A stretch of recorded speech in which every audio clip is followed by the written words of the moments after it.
윤 대통령이 체포된 지 사흘째 접어든 가운데 공수처는 이르면 오늘 구속영장을 청구할 계획입니다. 네, 윤 대통령 측은 오늘 오전 조사에도 응하지 않겠다는 입장을 밝혔는데요. 관련해서 두 분과 짚어보겠습니다. 이종근 시사평론가, 서영주 맥 정치사회연구소장과 함께합니다. 어서 오세요. 네.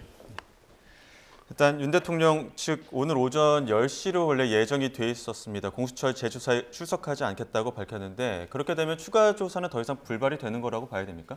그렇죠. 뭐 처음에 조사를 받을 때도 진술거부권을 썼죠. 이제 네. 묵비권이라고 하는데 최소한 이제 진술거부권을 쓰더라도 신상에 대해서는 얘기를 하게 돼 있습니다. 원칙상. 근데 이 조서에 본인의 신상조차 얘기를 안 하는 거 보면 거의 뭐 어깃장을 놓는 수준이다. 라는 것이고, 그다음에 조사를 받고 나서 2차 조사를 했을 때 오전에는 건강이 안 좋다. 그러니까 오후로 좀 연기해달라 하더니 이제 오후에는 내가 받을 수 없다라고 하더니 이제 체포적부심을 신청해서 결국에는 이제 기각 결정이 이유 없다라고 나왔잖아요. 그러니까 일련의 과정을 보면 윤석열 대통령은 더 이상 이 대한민국 법치에 대해서 협조할 생각이 없는 거예요. 그래서 최소한 저는 대통령의 직을 가지고 있는 분이 그래도 모범을 보여야 되는데 이렇게까지 어떤 법적 기술을 활용해서 계속해서 안 좋은 모습을 보이는 거 그냥 뭐 이게 본인에게 있어서는 소신일지 모르나 이 국민들이 보기에는 참 창피한 일이다 그렇게 보입니다. 예, 그 윤석열 대통령이 이렇게 조사를 거부하는 게 전략적인 차원이다 이런 분석도 있더라고요. 뭐 전략적인 차원은 장단점이 있을 거예요. 손해 보는 것도 있고 또 전략적으로 자신들이 생각하는 방향일 수도 있고요. 전략적인 측면이라고 이해할 수 있는 건 어차피 처음부터 원칙적으로 지금 서부지법은 자신에게 이렇게 그 영장을 발부한 것조차가 적법하지 아니하고 또 공수처가 지금 체포하는 과정도 적법하지 아니하므로 그 적법하지 아니한 체포와 적법하지 아니한 영장에 의해서 자신이 지금 이렇게 조사를 받는 것 자체가 원칙적으로 문제가 있다라는 입장을 처음부터 끝까지 고수하겠다. 그 고수함으로써 어쨌든 그런 태도 자체가 일단 자신의 어떤 지지자들의 결집은 계속 유지할 수가 있고 또 자신이 나중에 비록 단점이라고 얘기할 수 있는 예를 들어서 이렇게 그 조사라든지 또는 수사라든지 이런 이 사법 체계에 반함으로써 얻을 수 있는 실익은 사법적 실익은 별 크게 없더라도 자신이 계속 원칙을 이렇게 주장을 함으로써 헌재 심리라든지 이런 부분에서 계속 자신이 쟁점을 만들어낼 수 있다라는 그런 전략적 판단도 충분히 가능하죠. 예. 자, 지금 속보가 한 가지 들어온 게 있는데 속보 한 가지 먼저 전해드리겠습니다. 지금 여당 국민의힘 국방위원이 이야기한 건데요. 그 관저 출입과 관련해서 그 공수처와 경호처에 좀 혼란이 있지 않았습니까? 그 관저 출입관이 그 대리 날인 이 부분과 관련해서 여당 의원들이 이거 불법이고 무효다 이런 주장을 했습니다. 조사 명목으로 경비단장을 불러서 출입 허가를 승인을 강요했다 이런 식의 여당 국방위원회 주장이 있었습니다. 예, 관인 승인권자가 직접 날인하는 게 당연한데 대리 날인은 범죄다라고 밝혔는데요. 명백한 강요 행위라면서 비판을 했고요. 또 단장이 출입 통제 권한이 경호처에 있다고 수차례 설명했다는 점까지 밝혔습니다. 일단 그 여당의 국방위원들의 기자회견 내용은 저희가 들어오는 대로 다시 정리를 해드리겠습니다. 지금 전해드린 내용이 이제 여당 국방위원들이 기자간담회를 한다는 겁니다. 이제 왜냐면은 그 영장 재집행 당시에 그 전날 공수처가 허가를 받았다 했지만 다음 날 뭐 경호처나 경찰 측에서 이거 다시 추가적으로 어떤 뭐 승인이 필요하다 이런 내용들이 있었거든요. 이 논란 좀 다시 한번 짚어볼까요? 뭐 이 논란 자체는요, 그 거론할 가치도 없다라고 제가 말씀드릴 수밖에 없는 게 큰 그림에서. 공수처가 지금 체포영장을 집행하는 공무를 진행하는 것이고 경호처가 날인을 대리했다 안 했다 이게 뭐 강압이다 의미 없어요. 그러니까 중요한 건 잘 보십시오. 이게 체포영장에 대해서 집행 자체가 경호처에서 오케이를 했다 안 했다 부분들은 대리 날인 이게 얼마나 큰 지금 집행에 있어서 중요하죠. 이미 경호처에서도 이게 우리가 협조를 하지 않는 것은 고무집행에 이른다라는 것이고 지금 보면은 여당이나 윤석열 대통령 측에서 쓰는 작전들은 아주 지엽적인 문제들을 가지고 뭔가 문제가 있는 것처럼 얘기합니다. 우리가 어제 겪었나요? 체포적부심을 중앙지법에서 결정을 했죠. 서부지법의 이런 체포영장 발부와 공수처의 수사에 대해서는 이유 없다. 예. 당신들이 얘기하는 거 뭐 불법이라고 하는 건 아니다. 이제 중앙지법까지 그렇게 얘기한 마당에 지금 경호처의 어떤 단장 자체의 날인이 대리 날인이 범죄다? 그게 무슨 의미예요?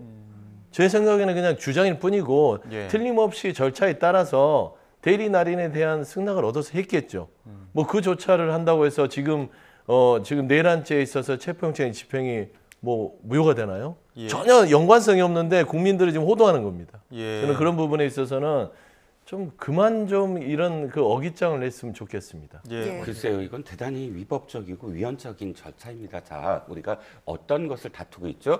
헌법적 질서를 지금 파괴했다라는 그런 혐의로 수사도 받고 있고 헌법재판소에 지금 심리를 받고 있습니다. 그러면 그것을 밝혀내는 과정도 헌법적 질서와 법률적 질서 안에서 해야만 효력이 있지 않습니까? 그게 절차적 정당성입니다. 그런데 지금 이 사건이 어떤 사건이냐 하면 지금 이 1차 집행을 지금 못한 공수처가 2차 집행을 할 때 뭐 어떤 방법을 택했느냐? 바로 110조 형사법 110조 112조에 따라서 군사 기밀이나 혹은 공무원의 직무상 비밀을 보호해야 하는 구역에서 해당 총책임자의 승인을 받아야 된다라는 이 법률을 뒤집기 위해서 1차 집행 때는 영장에 아예 그것을 예외한다고 편법적으로 기재를 했고 2차 집행 때는 바로 이 55 경비단의 날인을 그러니까 이 관인을 예. 탈취를 해서 찍어갖고 봐라 우리는 허가를 받았다라고 해서 들어가려고 했다는 거예요. 그런데 이게 명명백백하게 위조라는 게 다 드러났습니다. 일단 도장이 찍혀진 부분이 네. 이렇게 뭐랄까요? 다시 이렇게 그 어떤 종이를 찢어갖고 예. 거기다 도장을 찍어서 붙였어요. 그건 명명백백하게 원래의 원본에 찍은 게 아니다라는 건 그냥 다 드러났고요. 두 번째, 이 55 경비단의 부대장이 출석을 공수처에 부름을 받고 출석을 해서 이 관인을 갖고 와라 했을 때 계속 거부를 합니다. 그리고 이것은 경호처장의 허가를 받아야 된다. 나의 권한이 아니다. 한데도 불구하고 공수처는 계속 협박을 해서 그 관인을 가져오게 해서 쪽지에 찍어갖고 그걸 붙입니다. 그래서 바로 돌아가서 55 경비단은 공문을 보내요. 이거는 허가를 받은 게 아니다. 예. 이 공문도 다 있고 그러니까 이거는 일단 첫 번째, 공문서 위조로 지금 공수처는 고발당해야 됩니다. 당연하죠. 이건 공문서를 명명백백하게 위조한 게 다 많이 드러났고. 두 번째, 물론 중앙지법의 소준섭 판사가 이것을 받아들이지는 않았습니다. 이것도 이번에 그 체포적부심에 넣었거든요. 이렇게 해서 불법적인 과정으로 허가를 득한 것처럼 해서 관저에 침입을 했다. 이게 관저에 진입을 한 게 아니라 침입을 한 거다라고 이야기한 근거가 바로 이 공문서 위조입니다. 그런데 받아들이지 않았습니다. 뭐 받아들이지 않은 것은 소준섭 판사의 어떤 판단이지만 그러나 명명백백하게 이렇게 위조를 해서 이것을 마치 허가를 득한 것처럼 해갖고 진입한 것에 대한 이 나중에 이 법적 책임은 공수처가 져야 된다는 것이죠. 예. 그래서 이거를 뭐 법적 책임을 진다고 해서 이 체포의 불법성을 따질 수 있는 거리가 안 된다는 얘기를 하는 거예요. 그러니까 불법성은 이런 절차상의 문제 중에서 이런 문제가 논박이 있는 것이고 명명백백하게 밝혀졌다고 하는 것도 확정하시면 안 됩니다. 주장이에요. 그러니까 이거를 관인에 대한 부분들을 뭐 붙였으니까 이거는 명백백하게 밝혀졌다. 지금 얘기하는 것은 강압이 있었다라는 겁니다. 강압에 있어서 이거를 했다는 주장들이 지금 하는 것이지 이게 지금 수사를 통해서 이게 불법이라고 확정된 게 아니에요. 그거는 분명히 얘기를 하셔야 되고요. 그다음에 예전에 우리 기억할 겁니다. 김학의 사건 아시죠? 뇌물 사건으로 출국 금지했는데 그 출국 금지 검사가 절차를 지키지 않았다고 해서 다른 검사가 기소를 했어요. 이런 식입니다. 지금 2심까지 무죄가 나왔어요. 그 검사에 대해서. 긴급할 때는 어떤 상황에 있어서 절차를 어느 정도는 그냥 용인하에 갈 수 있는 것이라는 게 법원의 판단이 이미 나와 있는 부분들입니다. 그리고 그 경호법상에 돼 있는 군사보호시설에 대한 111조, 110조 서부지법이 이미 그것까지 자세하게 써서 예. 이거는 적용 안 해도 된다. 원래 그냥 가도 된다라고 돼 있는 체포영장이에요. 그러니까 제가 말씀드리는 것은 여기서 이게 얼마나 불필요한 논박인지. 지금 윤석열 대통령을 언론에서는 법꾸라지라고 합니다. 법꾸라지 한 마리가 지금 대한민국의 이 법치 질서를 다 흐리고 있다는 측면에서는 너무 안타깝습니다. 예. 지금 1차 영장은 이미 법조계에서도 그건 그런 영장은 있을 수 없다. 왜냐하면 자 보세요. 우리가 110조, 112조는 뭐죠? 법률입니다. 법률이 그 다음에 영장은 뭐죠? 명령장이에요. 법률 밑에 이렇게 명령장을 써라라고 그 안에 기재하는 내용까지도 법률이 한정돼 있습니다. 그런데 이 명령장이 법의 상위 개념이 아니잖아요. 그런데 그 명령장에다가 이 법률은 제외하고 포함하고는 누가 판단합니까? 입법부에서 판단하는 거지. 일개 판사가 법 위에 마치 영장에 무슨 근거가 있느냐 권한을 남용한 것에 대해서는 나중에 어떻게든 뭐 책임이 되겠죠. 근데 지금은 2차 영장으로 들어간 거고요. 1차 영장은 이미 소멸이 됐으니까. 두 번째, 제가 단언한다고 얘기하지만 단언에 대한 어떤 근거는 잠시만요. 지금 김성훈 차장이 지금 현장 도착을 했습니다. 오늘 그 국수본 그 공무집행 방해 혐의로 불렀는데 국수본이 불렀는데요. 지금 출석을 한 것 같습니다. 현장 이야기 들어보겠습니다. 드릴 말씀이 없습니다. 네. 영장 집행 막았다는 혐의 인정하십니까? 저는 정당한 경호 임무 수행을 한 겁니다. 네, 누구 지시로 관저진이 막았나요? 대통령 지시인가요? 지시가 아닙니다. 법률에 따라 경호 임무 수행을 한 겁니다. 2차 영장 집행 당시에 경호처 내부 분열 분위기 전해졌는데 사실인가요? 일부 사실과 다른 점이 많습니다. 업무 무관한 대통령 생일 등에 경호처 직원 동원한 거 사실인가요? 동원한 적 없습니다. 직원들에게 무기 사용이나 무장 지시하신 적 있나요? 무기 사용 뭐요? 무기 사용 지시하신 적 있으십니까? 없습니다. 무기는 경호관들한테 근무 중에 평시에 늘 휴대하는 장비입니다. 그 영장 집행 과정에서 제지를 위해서 별도의 무기를 추가적으로 휴대하거나 한 적은 없습니다. 충돌 대비해서 무장이나 무기 사용 지시하신 건 있나요? 없습니다. 오히려 1차 저지선인 정문이 뚫리고 마지막 3차 저지선에서는 저희가 근접요원으로 구성돼서 배치가 돼 있었지만 대통령님께서는 적은 숫자로 저 많은 경찰 인원들을 막아내려면 무력 충돌밖에 없지 않겠느냐. 절대 그래서는 안 된다 말씀하셨습니다. 내가 그동안 영장 집행에 불응한 것은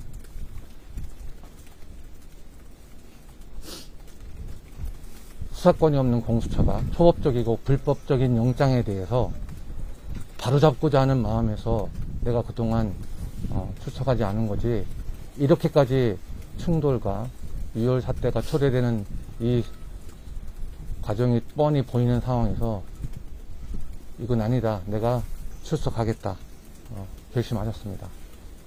네, 그럼 현재 경호처 직무에서 배제된 상태이십니까? 그렇지 않습니다. 윤 대통령 생일 축하 노래까지 만든 거 사적 요용으로 보시지 않습니까? 반대로 여러분들은 생일, 친구들이 축하 파티나 생일 축하송 안 해주나요? 이거는 업무적인 걸 떠나서 사람이 살아가는 세상입니다. 그걸 경호처가 했다는 거에 대해서 비판이 나오는 거죠. 경호처도 참모기관이고 경호기관이고 근접해서 모시는 기관입니다. 우리가 옆에 있는 책상 옆에 앉아있는 동료가 생일이라도 그렇게 해주지 않습니까? 경호처 직원이 안마했다는 건 사실인가요? 처음 듣는 얘기입니다. 노래 제작에는 그런 세금이 안 들어간 건가요? 세금 들어간 적 없습니다. 이게 경호 업무와 어떤 연관이 있나요? 경호 업무 외적이라고 말씀드렸잖아요. 생일. 말씀해 주십시오. 경호처 창립 60주년에 대통령 생일 파티 기념 겸해서 같이 하신 거 아닌가요? 60주년 맞습니다. 60주년. 여러분 지금 질문 자체를 경호 업무와 관련 이런 진입과 관련된 예. 이런 불법성이라든지 이런 부분에 대해서 지금 공무집행 방해라는 이유로 출석을 하는 거지, 그런 여러분들이 그 사안과 관련 없는 무관한 질문들을 하지 마시고 그 공무집행 방해 관련해서 1차 때 들어오면서 손괴를 하고 갔던 그런 진입 과정의 문제, 불법성 이런 쟁점에 관련된 질문을 하셔야지. 제가 오늘 특수 공무집행 방해와 직권남용으로 출석하게 됐습니다. 여러분들 그날 당시 생방송을 보셔서 알겠지만 영장 집행을 하러 온 공수처나 국수본은 사전에 저희에게 어떠한 영장 제시나 고지도 없고 협의도 없이 일방적으로 군사시설인 정문을 손괴하고 침입했습니다. 그 이후에 벌어진 저희가 정당한 경호 임무 수행에 대해서 특수 공무 집행 방해와 직권 남용으로 저를 체포하고 출석하라고 하니 응하긴 하지만 생방송으로 생생히 보셨기 때문에 그 부분에 대해서는 무엇이 옳고 그른지는 국민들이 아실 거라 생각합니다. 아니, 말씀하신 게 사실관계가 좀 다른 것 같은 게 1, 2차 영장 집행 과정에서 정문에서부터 공수처 검사가 영장 제시한 거 아닌가요? 그렇지 않습니다. 보십시오. 방금 차장님 말씀하신 전 국민이 보신 방송에 영장 제시하는 모습이 잡혔거든요. 그 앞에 누군가 있었겠지만 저도 봤습니다. TV를 통해서. 저희 직원한테 단 한 번도 고지한 적 없습니다. 법원이 발부한 영장인데 그걸 막을 권한이 경호처에 있나요? 저희는 영장이 정당한지 옳은지 판단하지 않습니다. 법원이 발부한 주어진 법률에 따라 저희 경우 임무 수행을 하는 것입니다. 그게 자의적으로 판단한 거 아닌가요? 그렇지 않습니다. 아시겠지만 저희가 현재 관저지역은 군사시설 보호 제한구역, 국가중요시설 각급, 보안시설 각급, 경호구역, 특정 경비지구로 지정되어 있는 지역입니다. 그곳을 들어오려면 책임자의 승인이 필요합니다. 경호처 내 언론과 접촉한 직원 색출하고 있다는 거 사실인가요? 그런 적 없습니다. 색출한다고 색출됩니까 그게? 어제 일부 직원에 대해서 대기 발령 지시하신 건 맞나요?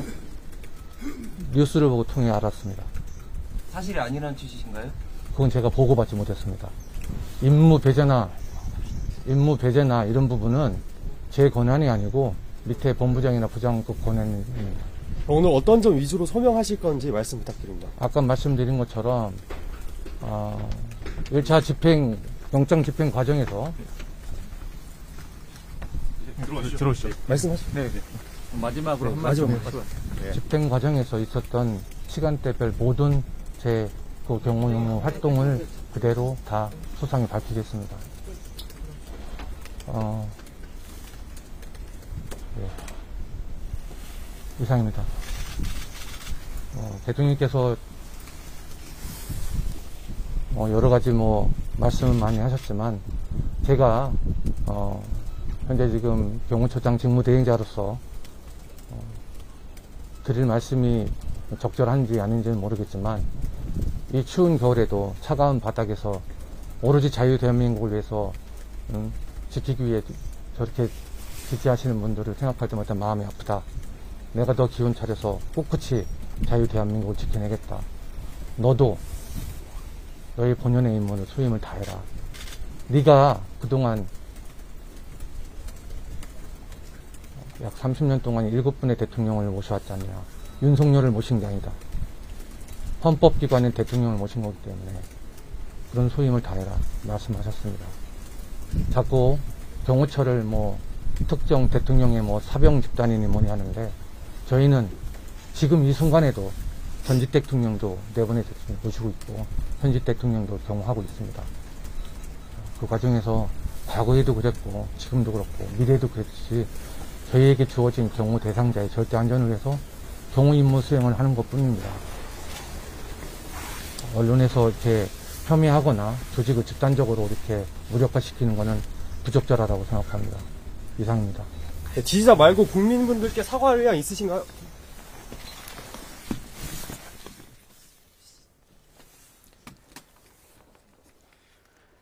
네, 김성훈 차장이 지금 경찰 조사를 위해서 출석을 한 모습 보고 오셨습니다. 여러 가지 이야기를 했는데 가장 먼저 어떤 이야기가 좀 눈에 띄셨습니까? 일단 전체적인 맥락이 보면은 소임을 다하지 못해서 아쉽다. 그다음에 이 윤석열 대통령에 대해서 본인들은 경호를 했을 뿐이다. 그러니까 거의 대통령과 같은 맥락인 것 같아요. 저는 이걸 보면서 망상 증세도 전염이 되는구나 라는 생각을 좀 하게 돼요. 그러니까 지금 대한민국에 여기까지 이르는 과정 속에서 본인들이 대한민국이 정한 룰과 법치에 얼만큼 반했는지에 대해서 객관화를 못하는 느낌입니다. 그러니까 저는 가끔씩 어제도 뉴스에서 김용현 측 변호사가 일개 검사가 어떻게 비상계엄을 논하나. 예를 들어서 아까 이제 이종근 평론가님도 좀 이렇게 흥분하셔서 일개 판사가 이런 얘기를 했었어요. 그러니까 그런 발언들이 이게 뭐냐면 대한민국의 지성 자체가 결국에는 흥분하게 만드는 겁니다. 그러니까 일개 판사, 일개 검사 다 이게 대한민국의 룰과 법치에 있어서 있는 것이고 특히 대통령도 헌법기관이라고 하지만 대한민국에는 헌법기관으로 1인을 정해준 사람이 있어요. 국회의원, 판사, 1인이 헌법기관입니다. 예. 그래서 그 사람들에게는 존중해야 되는데 저는 봐서는 김성훈 이 차장 같은 경우는 지금 자체로 대한민국의 법치를 그냥 부정해버리는 거예요. 그래서 저는 아마 경찰의 조사가 끝나고 나면 저 정도 되면은 영장 신청까지도 가능하지 않을까 그렇게 좀 보입니다. 예. 평론가께서 어떻게 네, 보셨어요? 저는 헌법기관인 판사와 검사를 존중하고 일개라고 표현한 적 없습니다. 좀 아까 전에 방송 그건- 중이니까 이제 정정하시는 게 좋을 것 예, 같아요. 아니요, 아니, 전 그렇게 하는 표현. 제가 깜짝 놀랐어요. 예, 표현 안 했어요. 소준석 판사가 그걸 받아들이지 않았다고 네, 표현했지 알겠습니다. 일개라고 이야기한 적 없습니다. 예. 다시 들어보시면 저한테 사과를 하셔야 될 것 같고요. 자, 지금 김성훈 차장의 지금 발언은 이겁니다. 가장 핵심은 대통령의 결단이었다. 즉, 그날 이제 순응한 것, 그러니까 이 체포에 순응한 것은, 적은 수로 못 막는다. 그러면 무력 충돌이 벌어지니까 절대 그래서는 안 된다라는 대통령의 결단이었다는 걸 밝혔고, 또 자신들이 지금, 많은 어떤 비판을 받고 있는데, 그 점에 있어서는 주어진 법률에 따라서, 자신의 어떤 소임을 다한 것이다라고 변명을 했는데, 가장 핵심이 되는 게 아마 이걸 것 같아요. 2차, 지금 집행 당시에 영장을 제시하지 않았다라는 예. 부분일 것 같아요. 영장을 제시하지 않았으므로 불법적이다. 그러니까 지금 김 차장도 계속 침입이라고 표현하거든요. 그러니까 침입이 아마도 자신이 이제 다투는 부분, 자신의 어떤 뭐 특수공무집행 방해 혐의로 지금 오늘 조사를 받지 않습니까? 그러면 이 부분과 관련돼서 자신은 소임을 다했기 때문에 적법한 경호처의 임무를 한 것이고, 그 다음에 불법적인 어떤 침입은 공수처가 했으므로 그것은 경호처가 당연히 막았어야 됐다. 이런 논리를 아마도 오늘 이 조사에서 이렇게 밝힐 예정인 것을 오늘 네. 기자들한테 먼저 얘기한 것 같습니다. 근데 저희 측 취재 기자가 다시 한번 재차 물었습니다. 저 YTN 취재 기자가 그 정문에서 영장 제시하지 않았냐 이렇게 물었더니 누군가는 받았겠지만 경호처 직원들이 받지는 않았다 이렇게 얘기를 했거든요. 그러니까 이건- 이제 억지 주장인 거예요. 경호처도 법을 집행하는 사람들이고 그 옆에 집행하는 아주 이 베테랑 경찰들도 같이 가 있었잖아요. 예. 그 절차를 그냥 눈 감고 잠꼬대듯이 하는 사람들입니다. 어떻게 경호처 직원인지 아닌지 확인 안 하겠어요. 그럼 그 안에 경호처 직원 외에 누가 있었죠? 그러니까 논리가 하나도 안 맞잖아요. 그러니까 저는 지금 이 윤석열 대통령 측과 경호처, 특히 김성훈 차장이 강성파로서 경호처 직원들한테 버림받은 거 아닙니까? 결국에는 본인의 지위를 따르지 않는 거거든요. 그런 의미에서 끝까지 그냥 억지 주장과 어깃장을 내는 것 외에는 저는 대한민국에서 내란죄와 관련돼서 대한민국의 법치를 부정하는 사람들의 주장은 그렇게 깊게 생각할 필요 없는 것 같아요. 최근에 뭐 석동인 변호사, 그다음에 저 윤곽근 변호사 말이 됩니까? 어제 공수처를 내란죄로 뭐 고발하겠답니다. 이런 주장들을 우리가 어떻게 받아들여야 됩니까? 심지어 그 윤석열 대통령 헌재에 가서 변호인들이 뭐라 합니까? 포고령을 잘못 뺏겼다. 이 정도 수준이에요. 그러니까 이거를 뭐 평론할 가치가 없다라고 할 정도의 수준이라서 오늘의 전체적인 이 사람들의 주장 자체는 경찰 조사에서 진위관계를 확인하면 금세 드러날 것이다. 결국엔 이게 본인들의 지지자의 어떤 그런 신뢰, 그다음에 힘을 복돋아내기 위한 하나의 마타도다. 저는 그렇게 좀 평가하고 있습니다. 한 가지 오늘 예. 지금 그 출두하는 장면에서 제가 말씀을 좀 보태고 싶은 건 언론의 선정적인 어떤 그런 취재 내지는 보도 내지는 질문이에요. 저는 이 자리에서 생일 축하 운운하는 이게 이 내용은 이거잖아요. 그러니까 뭐 언론에서 보도했듯이 이 김성훈 차장이 김건희 여사의 생일날 뭐 생일 축하 노래를 만들었다, 뭐 또는 뭐 풍선 이벤트를 했다. 이런 어떤 보도가 이어짐으로써 지금 오늘 특수 공무집행 방해 혐의로 출두한 경호 총 책임자에게 직무대행이긴 하지만 뭐 생일 축하 노래를 불렀느냐 만들어줬느냐라는 질문을 통해서 물론 대답도 했습니다. 그건 인지상정 아니냐 대답도 했지만 이런 식으로 어떤 뭐랄까 가십성 기사로 계속 가는 건 본질이 아니다. 저는 변호사도 중간에 개입을 했지만 본질적인 측면이 뭐냐? 경호처가 진짜로 그걸 그렇게 위법하게 정말 사병화됐느냐라는 것, 앞에 있는 질문들의 핵심에서 꼬리를 물고 계속 아까 와이탱 기자가 제 질문을 한 그런 태도는 저는 굉장히 중요하다고 생각하거든요. 팩트를 끄집어내서 국민들에게 어쨌든 알려주는 그런 역할, 그 본질적인 어떤 질문을 좀 더 치중을 해야지 자꾸 까십거리를 이렇게 생산하고 질문하는 건 본질에 벗어나는 언론 태도가 아닌가 싶습니다. 네. 그 2차 영장이 집행되기 전에 네. 무기 사용 지시와 관련된 네. 이야기도 많았잖아요. 네. 근데 여기에 대한 이야기도 있었습니다. 김성훈 차장은 늘 휴대하는 장비는 있었지만 추가로 소지하라고 지시한 적은 없었다 이렇게 밝혔는데 네. 이 부분은 이제 앞으로 밝혀져야 되는 부분인 거죠? 그렇죠. 조사를 통해서 이제 밝혀질 것이고 이게 뭐 지시를 받은 사람들의 증언들이 있을 것이고 최근 언론 보도를 보면 그런 지시를 받은 사람이 있어요. 그러니까 이제 일련의 과정을 보시죠. 대부분 중대범죄를 저지른 사람들의 이 거짓말은 당연시 우리가 많이 봐왔는데 특히 내란을 대하는 사람들 그 과정만 몇 가지 포인트를 국민들 기억할 겁니다. 김용현 전 장관 어땠어요? 그때 우리 민주당에서 비상계엄 있을 것 같다고 하니까 무슨 말이 되는 소리냐. 이 어떤 대명천지에 멀쩡한데 계엄 있겠습니다 했는데 계엄했잖아요. 그냥 천연덕스럽게 그냥 국민들 앞에서 국회 나와서 거짓말한 거예요. 그리고 몇 달 지나서 계엄을 했습니다. 그다음에 대통령 변호인들이 대통령 의중이겠죠. 체포의 채자도 안 꺼냈다. 국회의원들 다 통과시키겠는데 대한민국 내노라는 장성들이 검찰 조사, 공처조사에서 다 얘기합니다. 문이라도 부수고 들어와서 총이라도 쏴서 끌어내라. 이걸 한두 명이 들은 게 아니에요. 그러니까 이런 사람들의 말을 믿어야 되나요? 그래서 총기 부분도 저는 조사를 하면 또 드러날 겁니다. 그런데 국민들이 이 허탈감은 어떡합니까? 그러게 믿었던 아무리 능력이 없다 하더라도 대통령이 국민 앞에 이렇게 거짓말을 밥 먹듯이 해도 되는 것인가? 저는 이 부분에 있어서는 개인적인 판단이지만 그동안에 이들이 해왔던 패턴을 보면 김성훈 차장의 총기 사용 부분들이 없었다는 말은 거짓에 가까울 가능성이 거의 99.9%에 가까울 것이라고 저는 개인적으로 생각합니다. 예, 이 앞서서 이야기도 해보겠습니다. 서울중앙지법이 윤 대통령 측이 냈던 체포적부심에 대해서는 기각 결정을 내렸습니다.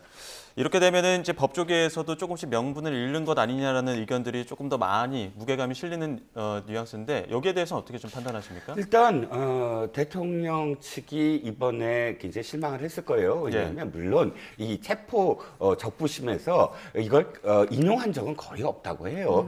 체포 영장은 아시다시피 구속영장보다 소명의 어떤 그런 그 강도라든지 이렇게 적거든요. 일단 소환을 거부한 사람을 조사할 수 있다. 48시간 동안 이런 취지이기 때문에 체포적부심을 청구한 예도 거의 없을 뿐더러 그것을 인용한 받아들인 것도 거의 없었다라는 것을 전제해놓고도 사실 가장 이 변호인 측에서 중점을 뒀던 부분이 관할 부분이었을 거예요. 중앙지법이 받아야 된다. 잠시만요. 말씀 중인데 지금 이재명 대표가 지금 법원에 출석을 한 것 같습니다. 잠시 한번 화면 보고 다시 이야기 나누겠습니다. 이제 2달 동안 사건 안 받는데 어떻게 보시나요? 섞일 준비는 어떻게 하고 계세요? 윤 대통령 체포 적부심 결과 나왔잖아요. 그거에 대해서는 좀 어떻게 보시는지. 지지율 역효 현상 일어나는데 네, 이재명 대표 오늘 서울중앙지방법원 심리로 열리는 대장동 개발비리 의혹 재판에 출석하고 있는 모습 다시 한번 보겠습니다.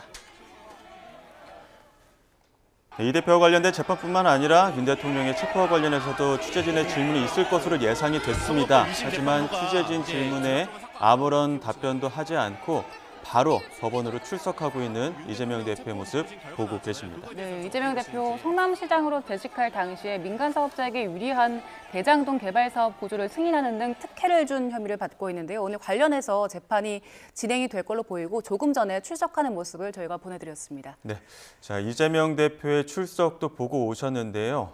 이와 관련해서 여야의 어떤 충돌도 있습니다. 이재명 대표의 어떤 판결, 수사, 재판은 조금 늦고 어떻게 보면은 윤 대통령에 대한 탄핵 심판만 KTS로 가는 건 아니냐 이런 비판들 나오고 있는데 여기에 대해서는 어떻게 보십니까? 첫 번째 헌재가 지금 추진하는 일정이 KTX가 아니다. 그러니까 박근혜 전 대통령이 92일 정도 걸렸을 걸로 제가 알고 있고요. 노무현 전 대통령이 63일 걸렸습니다. 그와 비해서 지금 현재 헌재가 하는 것들은 거의 비슷한 일정으로 가고 있어요. 제 생각에는 한 90일 이내에는 결정이 나지 않을까 예. 생각하고요. 이재명 대표 부분도 이미 법원에서 3월 10일까지 배당 주지 마시고 집중해서 하겠다고 결정이 된 상황입니다. 예. 어떻게 막을 수 있어요? 그냥 대한민국은 일단은 정치적 주장이나 방어권을 행사할 수 있는 틈을 열어놨습니다. 거기까지는 용인해 줘야죠. 그래서 예. 저는 그렇게 생각하지는 않습니다. 예, KTX라고 표현하는 건 이거예요. 박근혜 전 대통령 때가 무궁화호였다면 KTX 맞습니다. 왜냐하면 박근혜 전 대통령 때는 어떻게 했냐면 준비 절차를 위한 준비 절차가 있었어요. 그러니까 준비를 위한 준비 절차. 그게 3주 동안 소요됐고요. 그 다음에 이제 변론 준비 기일이 됐고, 그 다음에 그 변론 기일도 그때 정했어요. 예를 들어서 변론 기일 첫 번째 날에 출석을 안 하니까 두 번째 날을 정했거든요. 그때 정한 것이었는데 이번에 어떻게 했습니까? 저 노무현 대통령이나 박근혜 전 대통령과는 달리 아예 지정해 버렸어요. 5회 하겠다 해놓고 며칠 하겠다. 이건 그야말로 빨리 끝내겠다라는 그런 그 상황을 그대로 노정한 것이고요. 두 번째는 뭐냐면 이겁니다.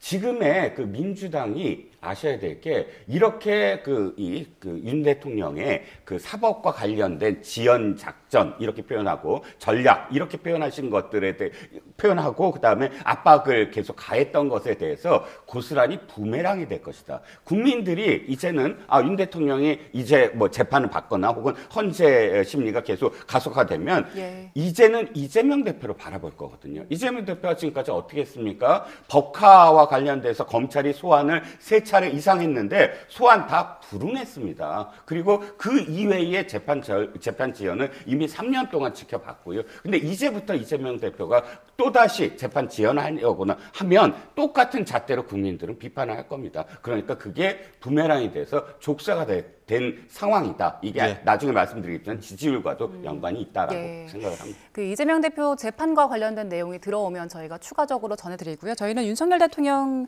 그 구속영장 관련된 이야기를 계속 이어가 볼게요. 일단 공수처에서는 오늘 청구할 걸로 보이는데 그동안 윤석열 대통령은 구속영장 심사에서 중앙지법에 청구를 하면 내가 나가서 받겠다라는 입장이었는데 지금 돌아가는 상황을 보면 이제 중앙지법에서도 그 지금 구속 적부심 기각하지 않았습니까? 네. 그런 거 보면 이제 서부지법으로 청구할 가능성도 높아지는 상황이고 그리고 법원 관할권과 관련해서는 이제 윤석열 대통령에 대한 그 주장이 조금 약화된 게 아닌가 싶은데 어떻습니까? 명분이 없어졌다고 봐야죠. 그러니까 이분들이 이제 변호를 하면서 억지 주장을 하다 보니까 자꾸 합리적 본인들한테 유리한 쪽으로 판단을 못 해요. 예를 들어서 43일 버티지 않고 자진 출석했으면 굳이 인신의 구속 없이 왔다 갔다 하면서 조사를 받았을 겁니다. 그리고 증거인멸이나 도주 우려에 대해서도 가능성이 본인들이 주장이 높아졌겠죠. 근데 그냥 변호인들이 옆에서 뭐 했는지 모르겠어요. 버티면 된다. 공수처 불법이다. 영장 불법이다. 서부지법이 왜 하냐. 중앙지법은 인정하겠다. 그러니까 말도 안 되는 얘기들을 하고 결국에는 체포적부심을 했어요. 중앙지법에 했습니다. 예. 패착이죠. 중앙지법이 두 가지를 다 해결해 줘 버렸습니다. 결국엔 서부지법의 어떤 그 윤석열 측에서 얘기했던 것들은 결국에는 공수처의 수사가 별 없는 거 아니냐. 그러니까 체포영장이 발부되는 부분들도 이게 연계돼서 아니다. 특히 서부지법에서 얘기했던 많은 것들은 영장 효력이 없다는 건데 중앙지법이 그냥 보고 그냥 이의 없다. 그러니까 기각시켜 버렸어요. 그러니까 이제는 공수처가 서부지법이 체포영장을 발부해줬기 때문에 관례상 실무상으로는 거기에 구속영장을 청구하는 게 이게 맞습니다. 그러니까 저는 이제 윤석열 대통령 측에서 아예 계속해서 수사에 불응하고 재판 과정에서 뭘 하겠다. 그리고 마지막 남은 거 하나 있습니다. 아프다고 그랬잖아요. 예. 아마 보석 신청을 하지 않을까. 저는 그래 보입니다. 자, 지금 그 윤 대통령 지지자들의 어떤 공세도 공수처와 서부지법으로 향하는 것 같습니다. 지금 앞서 저희가 속보로 자막으로도 말씀드렸습니다만 서부지법의 지지자들이 굉장히 몰렸다는 거 아닙니까? 만약에 공수처가 서부지법에 구속영장까지 청구를 한다고 하면 그러면 윤 대통령은 영장실질심사에도 출석을 안 할 가능성까지 나오는데 여기에 대해서 어떻게 보십니까? 그렇죠. 윤 대통령이 지금까지 일관된 어떤 태도가 바로 그거거든요. 원칙적으로 그런 권한이 없으므로, 그러니까 공수처와 서부지법 수사권도 없고 그다음에 영장 청구의 관할도 아니고 하기 때문에 자신은 그것을 계속 지켜나가겠다라고 생각을 할 겁니다. 예. 뭐 그대로 할 거고, 이제 저는 중앙지법에서 체포적부심을 이렇게 그 기각시킨 것이 나왔으므로 거꾸로 공수처는 중앙지법에 구속영장 청구하는 게 더 낫다라고 판단할 수 있지 않겠습니까? 굳이 관례라고는 하지만, 그러나 관례로 얘기하면 그러니까 공수처가 중앙지법 이외의 지법에 영장을 청구한 적이 없어요.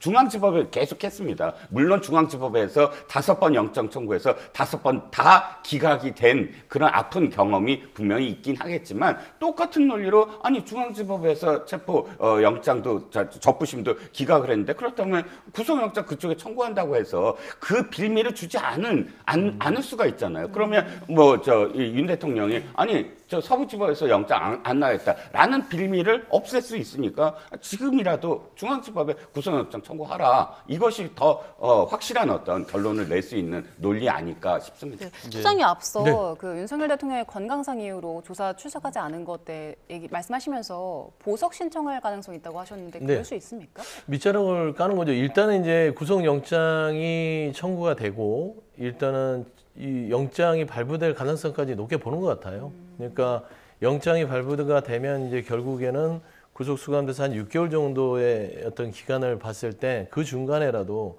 나올 수 있는 여지를 봐야 되기 때문에 갑자기 건강상의 이유를 댈 이유가 없거든요. 그러니까 저는 밑자락을 좀 까는 부분들이 분명히 있다라고 생각하고요. 그다음에 두 번째는 이 대한민국에서 우리가 많은 법률적 소모를 하고 있는 것들이 주장이 난무해요. 뭐 국힘 쪽의 법률가들, 뭐 보수 측의 뭐 법률가들, 진보 측의 법률가, 뭐 민주당 법률가들의 의원들 주장이에요. 근데 그런 주장들을 뭐가 해결해 주냐면 법원의 결정입니다. 그런 갈등들을 조정하라고 대한민국은 법원이라는 걸 만들어놔서 법원이 결정하면 토를 달면 안 돼요. 그렇지 않습니까? 근데 지금에서 윤석열 측을 보면 계속해서 체포영장 발부부터 영장 발부부터 법원의 결정부터, 아니 중앙지법의 판사는 판사고 서부지법의 판사는 판사가 아닙니까? 이런 말도 안 되는 논리들 속에서 우리가 지금 헤매고 있는 것은 좀 대한민국의 국격에 맞지 않고요. 우리가 다시 정상적인 사고를 해야 된다. 많은 갈등이 있을 때 정리하게끔 국가적 시스템이 다 만들어져 있기 때문에 그거를 인정하는 사람만이 진짜 본인의 방어권을 행사할 수 있는 사람이다. 저는 그런 생각이 듭니다. 알겠습니다. 여기까지 듣도록 하겠습니다. 지금까지 이종근 시사평론가, 서용주 맥정치사회연구소장 두 분과 함께했습니다. 고맙습니다.